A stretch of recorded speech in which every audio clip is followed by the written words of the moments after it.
ojos cabe todo el dolor del mundo, en mi vientre cabe todo el amor del mundo, de mis pechos beben todos los niños del mundo, todo el temor del mundo en mis manos cabe. Mi garganta anida todos los cantos del mundo y mis pasos llevan todo el cansancio del mundo. En mi piel se esconde el sol entero del mundo, la sangre entera del mundo de mi cuerpo sale. Abrazo lo poco que tengo, lo tanto que tengo, lo cierto que tengo, el brillo en tus ojos, la tos, los antojos, el miedo y el sueño, el acorde que toco, los tantos anhelos, el calor del fuego, la sal y el deseo, la miel en los dedos, aquello innombrable. En mi voz toca.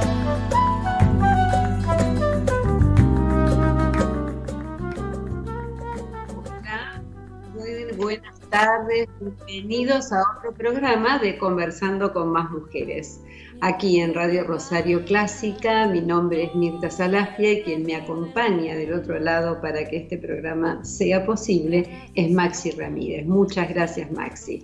Bueno, hoy vamos a dedicar el programa a la música, pero a un instrumento y a una música muy particular que es, diría yo, una mágica mujer que toca la flauta traversa. Y realmente siento mucha admiración por los músicos y los instrumentos de viento. Además de todas las transformaciones que han sufrido a lo largo de la historia, habida cuenta que han sido los primeros después de la voz. Después de la voz, que es el primer instrumento que tuvo el hombre, vinieron aquellos de la percusión y luego los del viento. Hoy quiero compartir con ustedes un video maravilloso que justamente lo realiza un alumno de la Universidad Autónoma de Querétaro en México, que casualmente con este video se recibe de profesor en Bellas Artes en una licenciatura en música y en flauta traversa. Él nos va a contar maravillosamente con este video cuáles han sido las transformaciones desde China hasta la actualidad, concretamente hasta mediados del siglo XIX, que es la actual flauta traversa que se utiliza, cuáles han sido sus transformaciones y cuál es su complejidad. Una vez que terminemos de ver este video maravilloso, ya estamos con nuestra invitada especial, la señora música flautista Maya Perduca. En unos minutitos nos volvemos a encontrar con ella, los espero.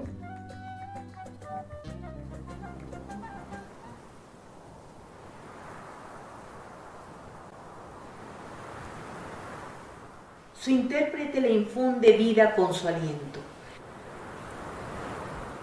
y de ella emana el sonido etéreo que va directo a las fibras más sensibles de sus escuchas.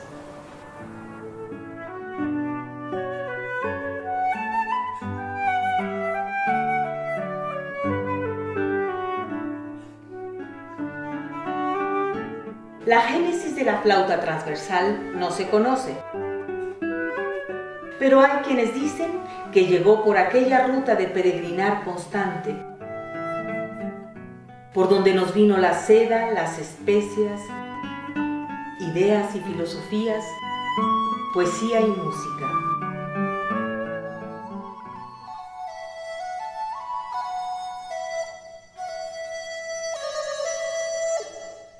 Hay constancia de la existencia en China de una flauta de la que se dice podían escuchar tanto los vivos como los espíritus.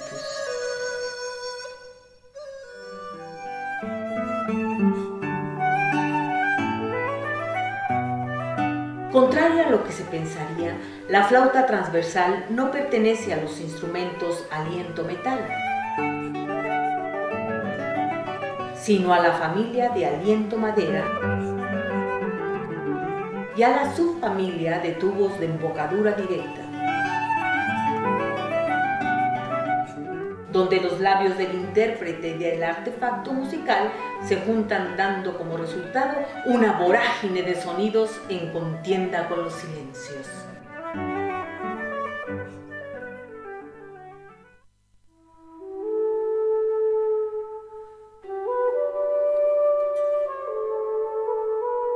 Hay quienes afirman que la flauta transversal era desconocida en la Europa dominada por el aislamiento, la superstición y la guerra, y que supieron de ella hasta la llegada del Imperio Bizantino, Estado cristiano que tuvo gran influencia cultural, económica y política en aquel continente. Pero no todo fue oscurantismo en este periodo. También hubo destellos de luz endulzados por el sonido de la flauta a partir del siglo XII. Momento en que aparece en ilustraciones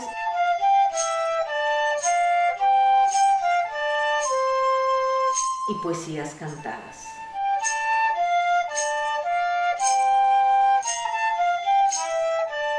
También hay evidencias de que se ejecutaba en la música cortesana del siglo XIII alemán, de ahí que adquiriera el nombre de flauta alemana, para distinguirla de sus predecesoras como la de pico, muy popular en esta época. Un siglo más tarde aparece en las bandas de guerra. Durante esa época y hasta el Renacimiento, fue un instrumento construido en una sola pieza de madera que constaba de 6 agujeros digitales y un orificio de soplo, sin una forma estándar, ya que por entonces se carecía del concepto de armonía y no había un criterio unificado para la creación de instrumentos.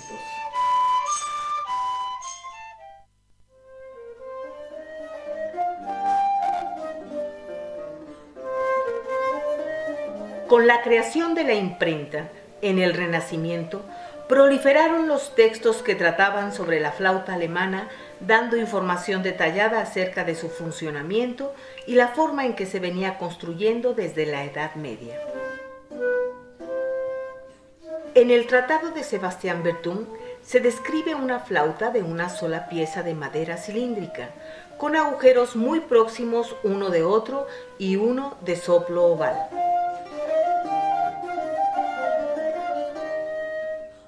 Tenía una longitud aproximada de 60 centímetros y alcanzaba 2 octavas de extensión, es decir, la sucesión de 8 sonidos en un registro grave, repitiéndose en un agudo. Su nombre en alemán era Zwerchpfeife, traducido como pífano, que se solía tocar con acompañamiento de tambor o bien doblando voces en las canciones. Poco después se construiría en 3 afinaciones distintas, la, re y sol, afectando su tamaño. Estos cambios fueron recogidos en los tratados de Martín Agrícola y de Michel Pretorius, quien además registra una flauta cuya afinación no determina.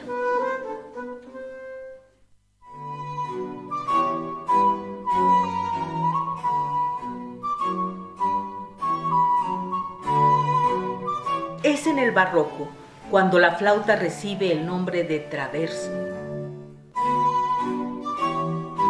y llega el afán del hombre por reformar y mejorarla.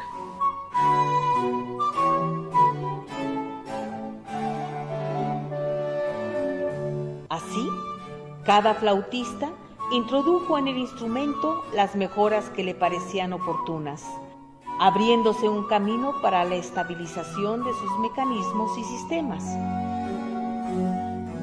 Además de comenzar a construirse con otros materiales aparte de la madera, como el marfil o la porcelana.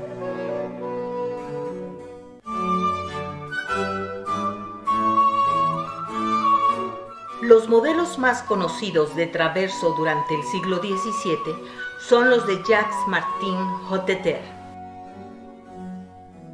Este destacado intérprete, compositor y fabricante de traverso introdujo considerables cambios en el instrumento. En primer lugar, incorporó una llave, la primera que se añadió al instrumento, que permitió tocar un mi bemol grave con el meñique de la mano derecha. Además, hizo ligeramente cónica la flauta desde el cuerpo central del instrumento, dejando la cabeza cilíndrica, lo que influyó radicalmente en su timbre, mejorando su afinación. El traverso estuvo afinado en re y su tesitura abarcó 2 octavas, es decir, la sucesión de 8 sonidos en un registro grave, repitiéndose en un agudo, y una quinta o sexta, es decir, una continuación de 5 a 6 sonidos.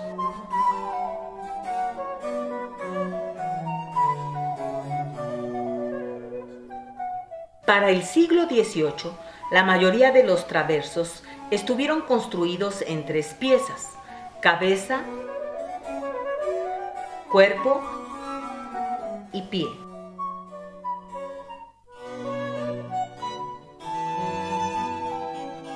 Hubo otras fabricadas en 4 secciones: cabeza, cuerpo central superior, cuerpo central inferior y pie,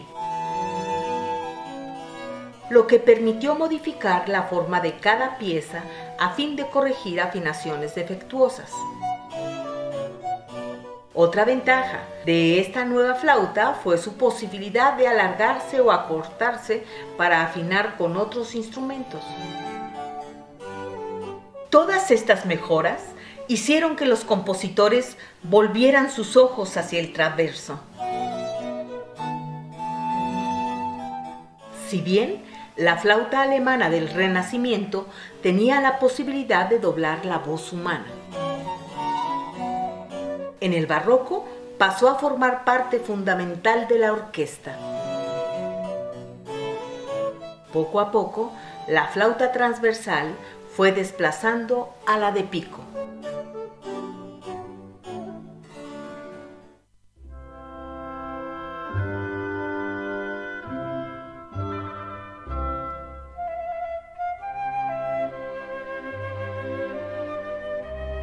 Es en el neoclásico que la flauta comienza a llenarse de llaves. Alrededor de 1760 se perforaron 3 nuevos agujeros con sus respectivas llaves para producir las notas sol sostenido, si bemol y fa.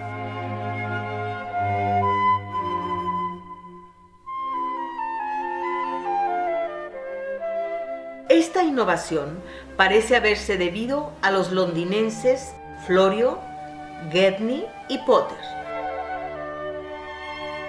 quienes las incorporaron para facilitar la emisión de las notas cuyas digitaciones cruzadas o complicadas producían sonidos débiles y de mala afinación.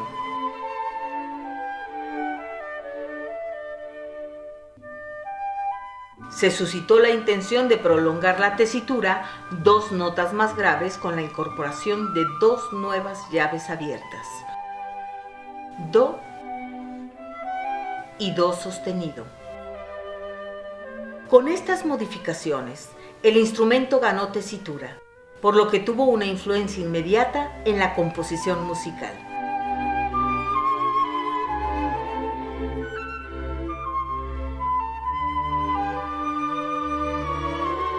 El siglo concluyó para la flauta con el prototipo de 8 llaves. En el siglo XIX, Claude Laurent equipó a sus flautas un rodillo que permitía al dedo meñique de la mano derecha resbalar para tocar con más rapidez el paso de do a do sostenido.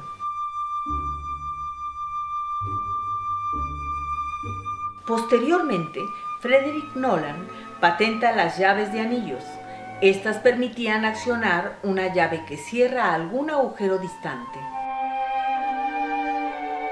Y en 1810, George Miller construye las primeras flautas de metal.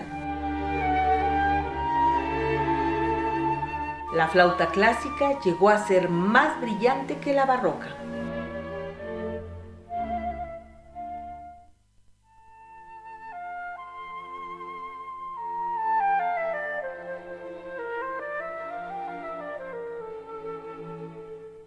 Theobald Bohm, célebre músico de la corte de Baviera, construyó, utilizando muchas de las innovaciones precedentes, en 1832 el primer modelo de la flauta moderna.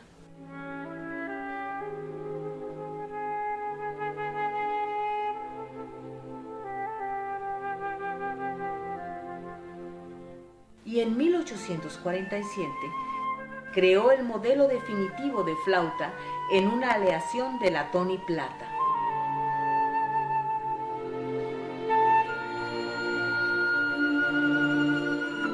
Con nuevas perforaciones, según principios acústicos. Todos cubiertos por llaves de platos cerrados.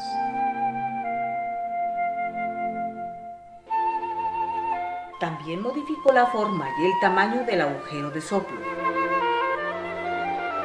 Esta flauta se expandió rápidamente a lo largo del siglo XIX.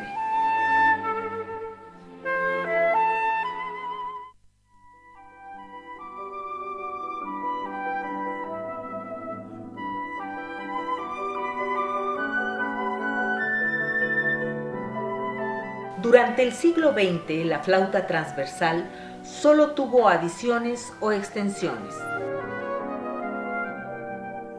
pero no fue rediseñada. La juntura de la cabeza es cerrada por un corcho. Los materiales más comunes para su construcción fueron la plata esterlina, el níquel color de plata, el platino, la euromite y el titanio. Se empleó un mecanismo de mi-partido, haciendo esta nota más estable en el agudo y facilitando su ejecución. Alexander Murray, junto con Jack Moore, incorporan la llave de Gizmo, que permite cerrar el agujero de si grave, ubicado en algunos pies de la flauta transversal. Y también facilita la ejecución del do de la cuarta octava aguda, dándole una mejor afinación.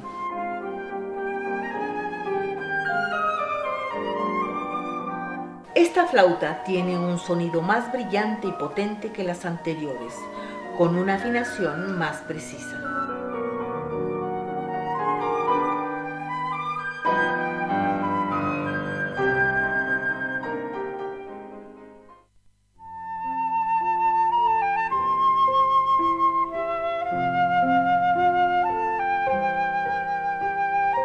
La flauta transversal, un instrumento muy apreciado por el hombre, tuvo una etapa primitiva con un sonido bajo y oscuro y un registro sonoro escaso.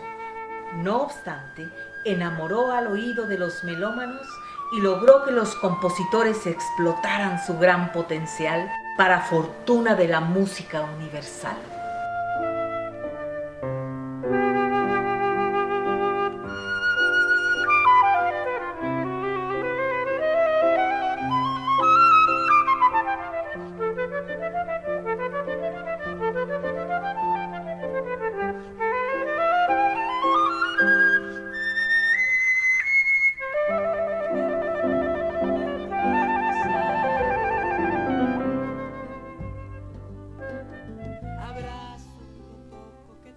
Cuánta belleza que somos capaces de crear, Maya querida. Acá con nosotros, el orgullo, el honor de tenerte, Maya Perduca, con todos nosotros. Buenas tardes, ¿cómo estás?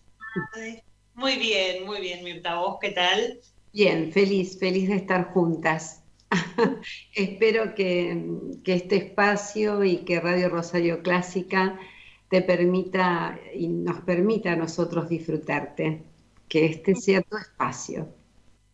Bueno, muchas gracias. Muchas gracias. Bueno, les vamos a contar al público algunas de las tantas cosas que has hecho para llegar a ser la virtuosa música que sos.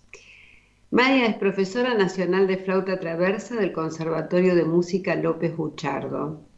Ha hecho estudios particulares por el mundo, con Susan Greenberg en Estados Unidos, con Pierre Artaud en París, con Wolfgang Schul en Viena, con Christoph Bosch en Basilea.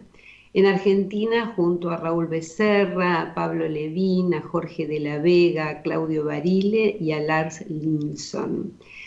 En España con Jordi Mora, Cecilia Muñoz y Alberto Mora. Tuvo becas del Mozarteum Argentino, de la Fundación Teatro Colón y de la Municipalidad de Pergamino. Experiencias orquestales en la Sinfónica Nacional, en la Estable del Teatro Colón, en la Orquesta Sinfónica de Mar del Plata, en la Filarmónica de Burbank en Estados Unidos, en Santa Monica College de Estados Unidos, en la Banda de Concierto de Gendarmería Nacional y actualmente es la primera flauta solista titular de la Orquesta Sinfónica Municipal del Distrito de Avellaneda. Muy bien.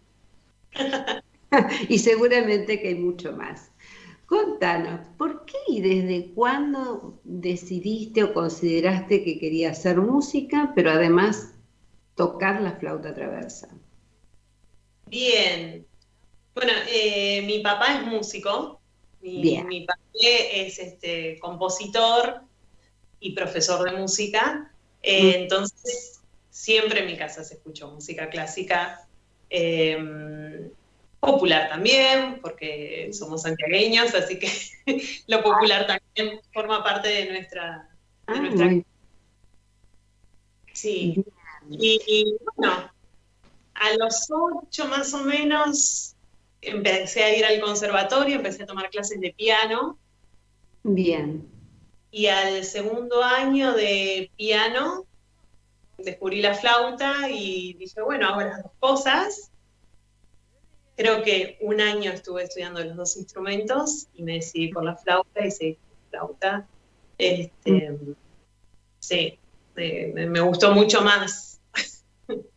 Sí, ahora vamos a hablar justamente de eso porque en general, digamos, casi todos los músicos comienzan a estudiar música con el piano, digamos, es casi algo muy tradicional que el piano sea el instrumento base y después van incorporando. La flauta, la primera flauta que tocaste, ¿era una flauta de pico o una flauta traversa? Bueno, cuando era chica tocaba flauta dulce, flauta de pico, ¿no? Pero jugando y aprendiendo a tocar y a jugar con la música.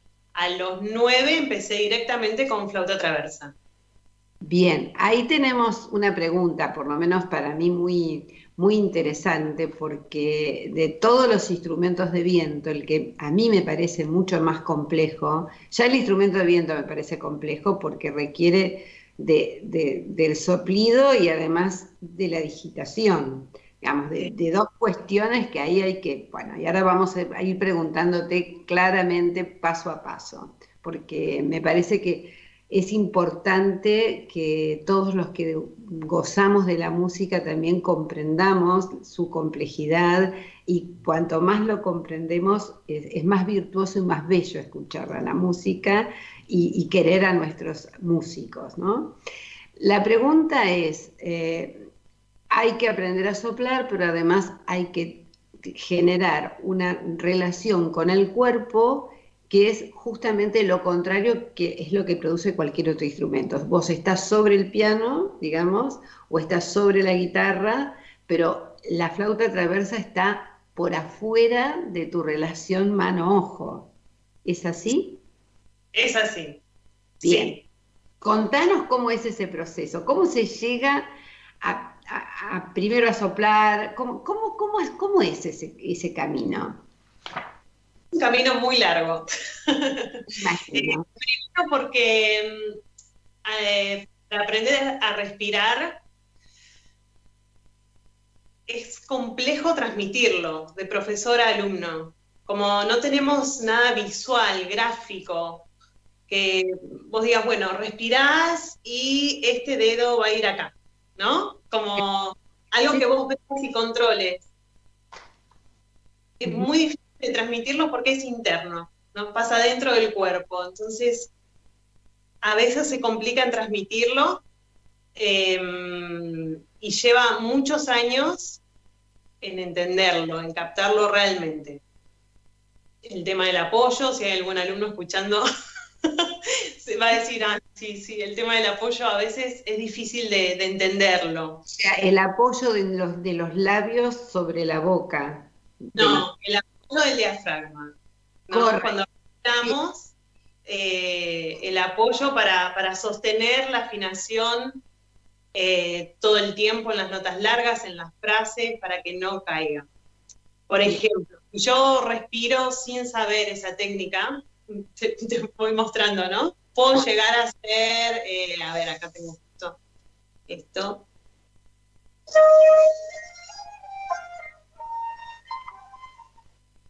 Y ya te quedas sin aire y el final de la frase cae. Correcto. En cambio, usando la técnica, utilizándola,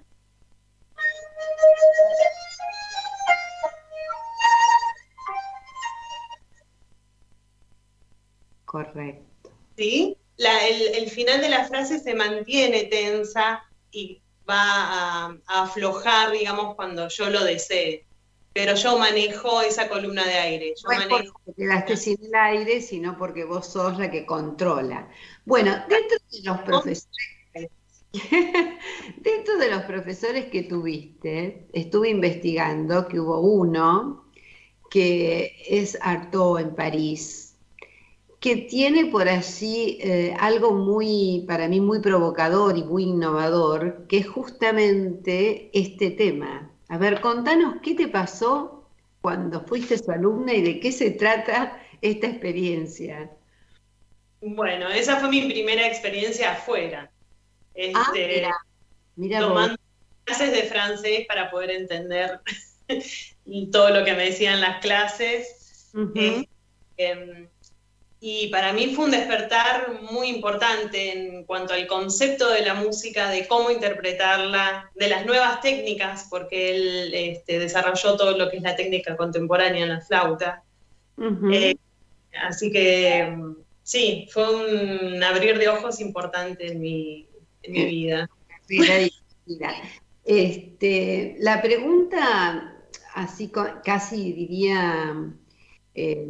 tenemos que contarle al público que, por lo menos lo que aparece en tu currículum, que vos has podido estudiar en el mundo gracias a ganar becas.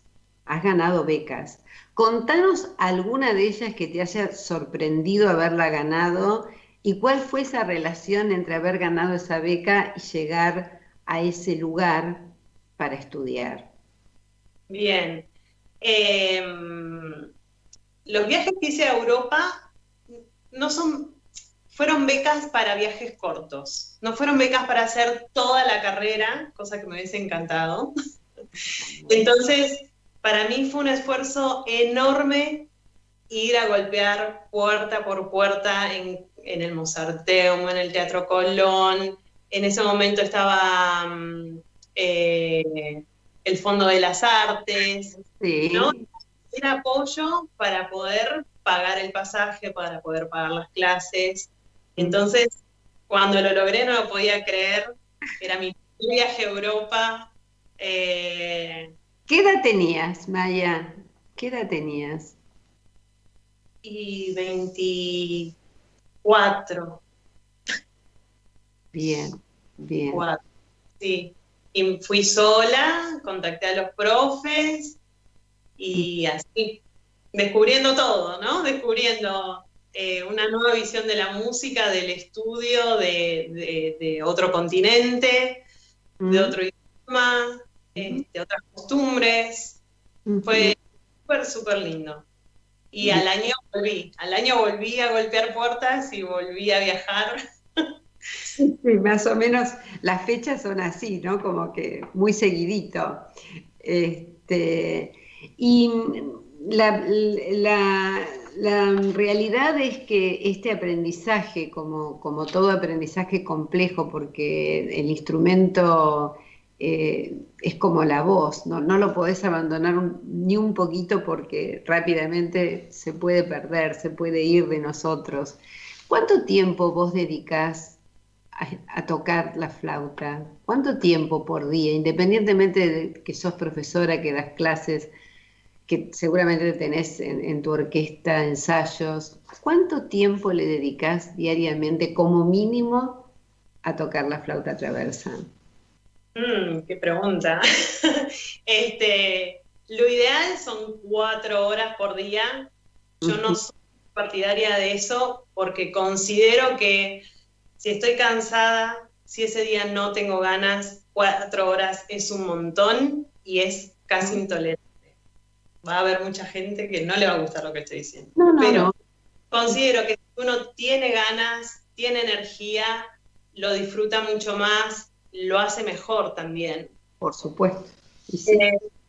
Hay días que por ahí estudio menos, pero hago toda la parte técnica para conservar el ejercicio muscular del diafragma, de los labios, de la garganta, para ir controlando que todo esté en orden. Y bueno, qué sé yo, repaso siempre los extractos de orquestas, que son los que se piden en concursos, las obras que se piden en concursos, obras nuevas, sí. ¿Cuáles fueron, al comienzo de tu carrera, ya recibida, ya teniendo tu título, cuáles fueron tus compositores preferidos y por qué? A mí me gusta mucho el impresionismo, Ravel, sí, más en orquesta, ¿no? Ellos para flauta sola han escrito muy poco o nada. En realidad tenemos digamos, son lo contrario a los barrocos.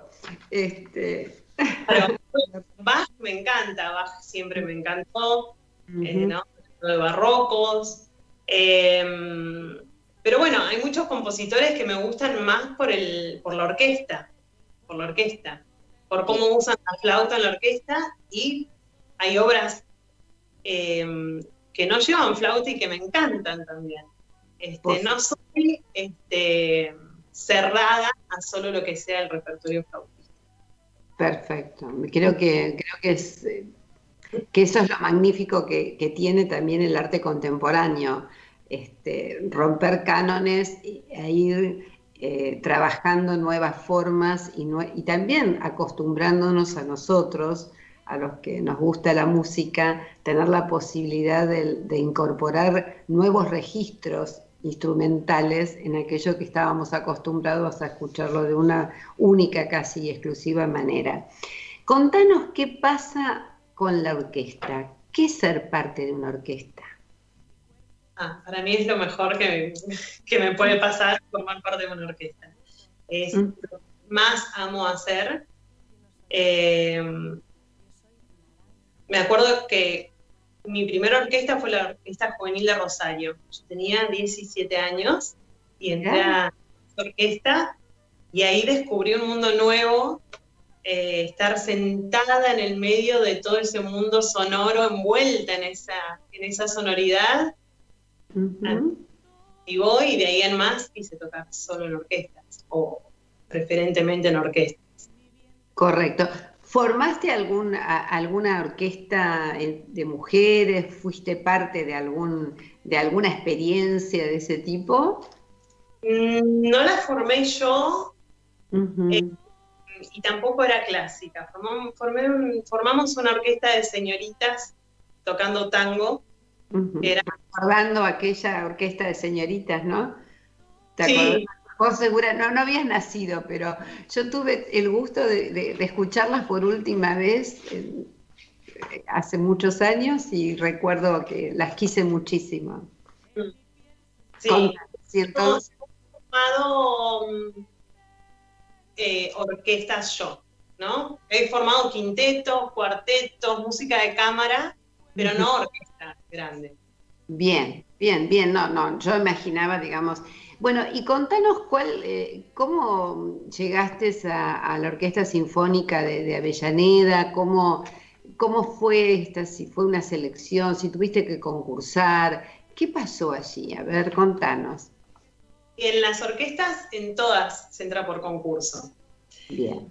Y en la Orquesta de Avellaneda, yo justo volví de Estados Unidos, había estado viviendo 2 años y medio en Estados Unidos, volví y llamaron a concurso. Mm. Y bueno, es una oportunidad. Sí. Volvía y necesitaba un trabajo y formar parte de una orquesta es para todo lo que me había preparado siempre años. Fuimos 43 concursantes para un solo cargo. Fueron 2 días audicionando la primera etapa del concurso. Contanos cómo es, porque las personas no sabemos cómo es el concurso. Bien. En general, una obra impuesta, una obra que te dicen ellos con acompañamiento de piano. Puede ser con anterioridad o vos llegás y ahí te encontrás con la partitura y tú. No, los llamados a concurso salen un mes antes. Y te dicen lo que van a pedir en la primera etapa. Correcto. Por ejemplo, primer y segundo movimiento del concierto de Mozart con piano, con acompañamiento de piano. Y bueno, el día de la audición llegás, ves 23 personas más entrando en calor con el instrumento, se sortea un orden para pasar. Y bueno, cuando te toca tu número, tenés que subir al escenario, afinar con el piano y tocar todo lo que vos preparaste, ¿no? El concierto, por ejemplo, en Mozart. Terminas de tocar y te dicen, bueno, por ejemplo, en este caso del concurso de Avellaneda, mañana hay otra audición, así que cuando termina esa audición te avisamos los resultados. Correcto. Así que bueno, al día siguiente se hizo la audición, me avisaron que había pasado a la final. Ah, no, a ver, sí, hay una, a ver, perdón, estoy haciendo memoria de cómo fue eso. Hay una parte en el medio que toman unos extractos de orquesta sola. Pasás y te dicen, bueno, vas a tocar este y este. Interpretás y de ahí eligen quién pasa a la final. Ahí está, eran 3 etapas. Eran 3 etapas. Bien, quiere decir que quedan 3 finalistas en definitiva y entre esos 3 se termina de elegir al que queda. Claro, pero es otro día, por ejemplo, a la semana. Entonces, durante esa semana te dice, bueno, vamos a tomar estos pasajes de orquesta con la orquesta. Ah, claro. Para ver cómo se hace mejor, para ver cómo se escucha en la orquesta. Sí, para ver cómo te desenvolves en el lugar donde vas a estar tocando, en tu cargo. En tu cargo. Bueno, yo ahora te hago una propuesta. Sí. ¿Nos tocas algo? Después seguimos charlando y yo te voy a seguir preguntando. ¿Pero tenés ganas de tocarnos algo? ¿Algo sí. Chiquitito? Sí. Ay, bueno, contanos qué va a ser. Voy a tocar un fragmento de la obra Agnes y Chloé de Ravel, que es un solo de concurso para las orquestas, un solo súper bonito. Qué homenaje. Muchísimas gracias. Adelante.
Qué lujo, qué lujo. Muchísimas gracias. Qué maravilla, qué maravilla.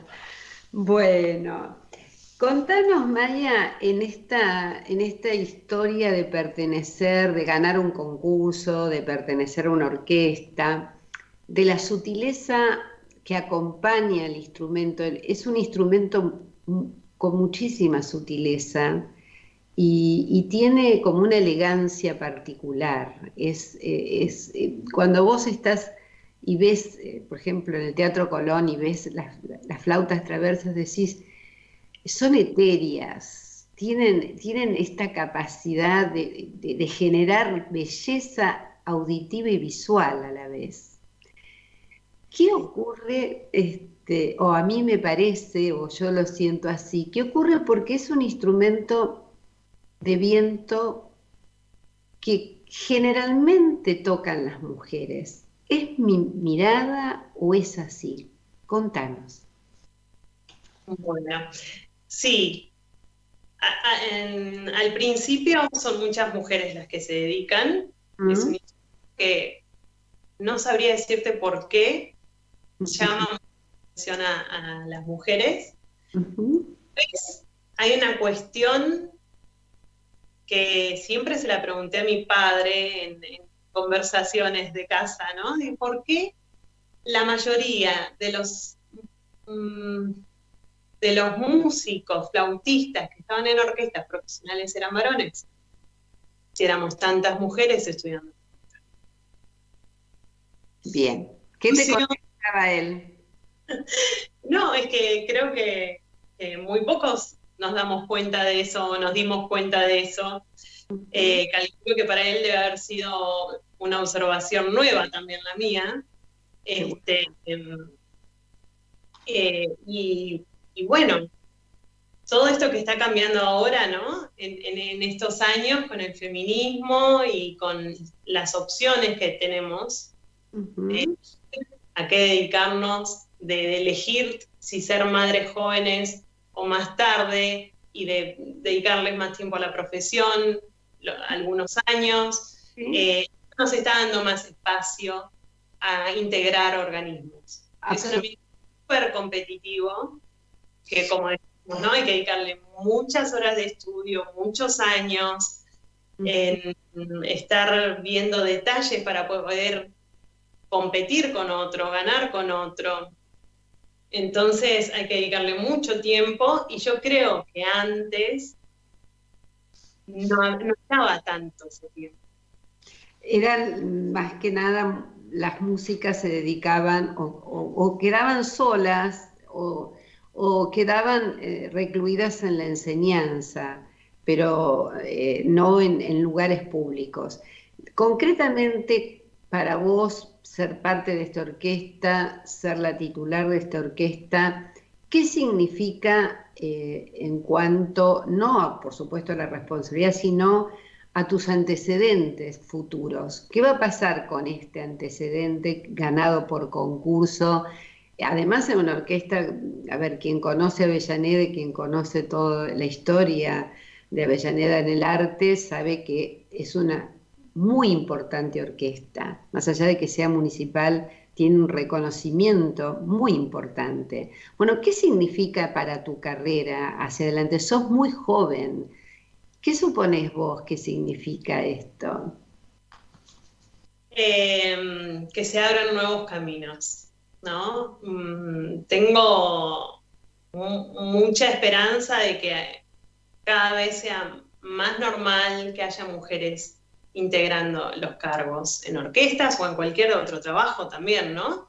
Pues, No soy partidaria de que por ser mujer tiene que integrar un organismo, pero sí tenemos la posibilidad de concursar en igualdad de condiciones. Eso, de acuerdo. Y bueno, de tener una nueva visión en la orquesta con respecto a eso, a los cargos, con respecto a los objetivos que podamos tener musicales, a cambiar de repertorio, nuevas visiones, con esto de viajar afuera y ver otra manera de sentir la música, de apreciarla, de tocarla, de interpretarla, transportar eso también al organismo. ¿Cuánto hace que estás allí? ¿Cuánto hace que ganaste este concurso? De 10 años. Ay, mucho tiempo. Eras mucho más joven, eras muy jovencita cuando ganaste esto. Claro, 28 años tenías, muy joven. La pregunta que te hago es, ¿cuál es en este contexto de pandemia? Y además aclaro a la audiencia que vas a participar en el encuentro de artistas para hablar justamente del arte en tiempos de pandemia, por eso no quiero introducir este tema concretamente, sí preguntarte qué pasa con la Orquesta Sinfónica Municipal de Avellaneda en este marco y qué proyectos tienen en vista o cuál es el cronograma que tienen previsto. Sí. Bueno, todo va cambiando, ¿no? Como los DNU que cambian cada 15 días. Bueno, la pandemia, cuando empezamos, hicimos unos videos, cada uno en su casa, con otros compañeros, los editamos, los compartimos por las redes. Después empezamos a organizar streamings en el teatro, con grupos reducidos de música de cámara. Bien. 5 o 6 personas. Eso es algo nuevo. Y ahora... Que el mundo no se acostumbre, perdón, espero que el mundo no se acostumbre, yo quiero volver al teatro. Tocar en vivo. Ahora, increíblemente, en Avellaneda estamos llamando a concurso para cubrir cargos. Creo que es la única orquesta que está haciendo eso ahora, todavía en pandemia. Lo cual me parece súper importante. Hemos visto qué protocolo podríamos hacer para que se concreten los concursos. Sí, el distanciamiento, que sea en la sala, que esté ventilado. Hicimos la preselección por video y la final presencial, así era poca gente la que estaba esperando, ¿no? 25, como me pasó a mí, 25 personas en un lugar esperando para tocar. Y ahora, en este mes, empezamos a tener al menos 2 conciertos en vivo con el 50% del público de la sala. Que es el aforo. La sala es muy bonita, yo la conozco, es muy linda realmente. Bueno, reducida, ¿no? Máximo 15 personas en el escenario. Bien. ¿Y cuál es el repertorio que tienen previsto? Para el primer streaming, para el primer concierto en vivo, mirá, ya me acostumbré al streaming. Sí. El primer concierto en vivo son todas cuerdas, es un orgánico de cuerdas porque ellos pueden tener el tapabocas. Bien. Hasta que nos vacunemos todos. Es un repertorio, van a ser arreglos de músicas conocidas, reconocidas, va a haber cantante, va a haber música. Y después, el siguiente concierto ya es con 15 personas entre vientos y cuerdas, y también va a haber como una gala lírica. Bien. Y la pregunta que habría que pensar en adelante es si es posible imaginarnos para aquellas personas que no tienen acceso, que no pueden por distancia, por movilidad propia, por lo que fuere, si está previsto, ya que la pandemia nos puso en esa situación, si está previsto poder tener audiciones en vivo y también a través de streaming o de otro tipo de formatos. Sí, por lo que tengo entendido, estos 2 conciertos que van a ser en vivo también van a ser transmitidos en vivo por streaming. Bien, porque me parece que, bueno, esto también se hace con el mundo, ¿no? Cuando uno quiere, no todos podemos acceder a todas las maravillas de la música y del arte que el mundo propone, pero creo que a partir de esta situación tan dolorosa para el mundo, también hemos aprendido algunas cuestiones que posiblemente tendríamos que también revisarlas también como un modo democrático de distribuir estas manifestaciones artísticas, ¿no? Sí. Eso no estoy pensando en no cobrar una entrada o no cobrar el acceso, pero digo que una de las cuestiones para mí más importantes siempre ha sido cómo distribuir la cultura, cómo ser, ¿no? Más democrático para que les llegue a todos y después que después elijan. Bueno, yo tuve la suerte de participar en unos conciertos didácticos que hicimos en el Teatro Colón, donde los colegios públicos iban a escuchar los conciertos que preparábamos para los chicos. Y hasta nosotros dudábamos en algún momento, como, les va a gustar, van a estar 1 hora, 1 hora y media escuchando, y el resultado era maravilloso. Y ahí uno dice, uy, ¿cuánta falta hace acercarle a los chicos la música clásica en general? Porque la conocen y les gusta. Absolutamente, mira, ¿sabés cómo yo conocí el Teatro Colón? A mis 14 años, porque estudiaba en la Escuela Normal de Quilmes, y me acuerdo que no sé por qué a ciertos alumnos nos dieron la posibilidad. Bueno, yo estudiaba piano por otro lado, pero me dieron la posibilidad de ir al Colón a los 14 años, y recuerdo que para mí fue una experiencia que fue un antes y un después. Sí, sí, sí. Se marcó, si bien yo quería y amaba la música clásica, no había estado nunca, estudiaba desde los 6 años, y yo nunca había estado en un teatro lírico. Hay que acercar más a los chicos a la música clásica, mostrárselas. Tengo un alumno nuevo que se llama Max, que es muy probable que esté escuchando, que un video de la orquesta de Barenboim, y me contactaron para tomar clases de flauta. Y digo, hay muchos chicos que no tienen esa oportunidad de ver un concierto, que alguien les muestre un concierto, y está fascinado con la flauta. Bueno. Y es maravilloso, 8 años. Digo, increíble que se le despierte esas ganas. Bueno, hay que, más allá de este momento, hay que profundizar 2 cuestiones en los territorios nacionales, municipales, provinciales, que es la enseñanza de la música, más profesionalmente, cuando digo la enseñanza de la música, no dejarlo tan solo en una situación que los chicos puedan acceder a alguna lectura, como acceden a otros idiomas, que puedan acceder al idioma de la música, que también se fomente, como en algún momento se hizo, la formación de orquestas juveniles, y que también tengan acceso a las grandes obras, como digo yo, como a las grandes obras literarias, también a los grandes espacios y a los conciertos, ¿no? Que no quede reducido a una pequeña élite, sino que realmente sea abierto a todos y a todas, ¿no? Vamos cerrando juntas este programa, pero quiero que vos, que vos nos cuentes tu deseo para con la música y para con las mujeres, y con tu música nos vamos a ir despidiendo hasta el próximo programa del próximo miércoles. Pero contanos qué nos deseas a las mujeres y a la música. A las mujeres en la música les deseo que cada vez puedan tener más acceso, que puedan disfrutarlo, sin sentirse juzgadas o sin sentirse opacada, ¿no? O sin lugar. Espero que cada vez seamos más las que podamos formar parte de organismos y que tengamos siempre acceso a educación de todo tipo. Bien, muchísimas gracias. Bueno, y ahora con la música de Maya, ¿hay algo popular, Maya, para tocar ahora?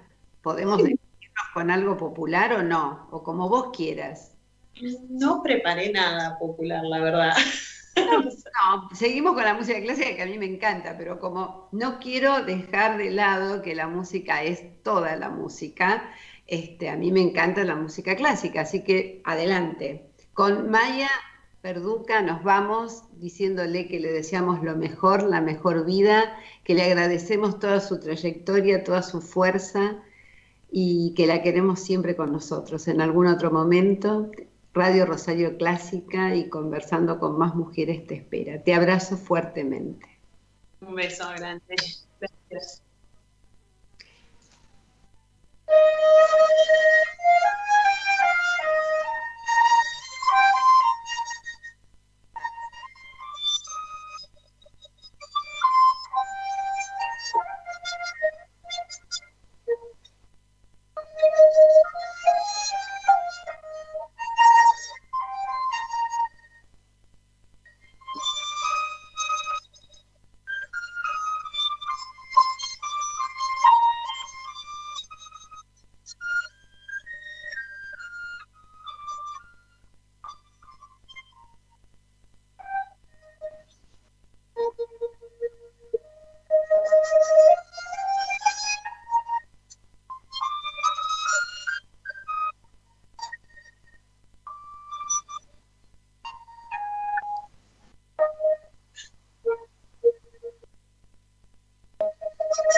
Mi garganta anida todos los cantos del mundo y mis pasos llevan todo el cansancio del mundo.